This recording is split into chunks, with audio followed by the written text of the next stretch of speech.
तो ही लग्न रास आहे, हा चंद्र आहे, तर याचे आपण जर कधी असे 12 भाग केले, हे 12 भाग काही वेळेस तुम्ही गोल कुंडल्या बघितल्या असतील, काही वेळेस याचे चौकोन कुंडल्या बघितलेत. हे तेच आहे, याला फक्त असं समजायसाठी हे केलेलं आहे आणि याला फक्त असं हे केलेलं आहे समजाय. ठीक आहे.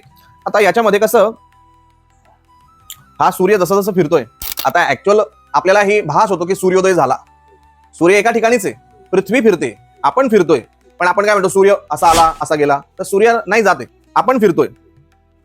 पण तो भास कसा होतोय दिसताना, जसं की आपले नाव सरळ चालते पण पाणी गोल गोल फिरते, तुम्ही नाव सरळ चालताय पण ऍक्च्युअल तुम्ही त्या खड्ड्याच्या अवतीभोवती जाताय.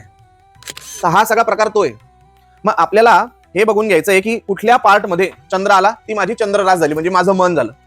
कुठल्या पार्ट मध्ये सूर्य आला ती माझी सूर्यरास झाली, तो म्हणजे माझा आत्मा झाला. कुठल्या पार्ट मध्ये या पृथ्वीच्या या रेषेला संलग्न झाली, सकाळी सूर्योदयाच्या वेळेस सूर्योदय झाला, आपण राहतो त्या ठिकाणी, आपल्याला आता आपण अमेरिकेत जाऊ तर सूर्योदय वेगळा होईल, तिथली रास बदलून जाईल. मग तिथं त्या ठिकाणी जर कधी सूर्योदय झाला, त्याचे 12 भाग पाडले, ती झाली लग्न रास.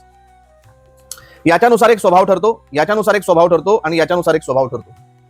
हे 3 आपले प्रकार आहे, म्हणजे सूर्य राशीनुसार, लग्न राशीनुसार आणि चंद्र राशीनुसार.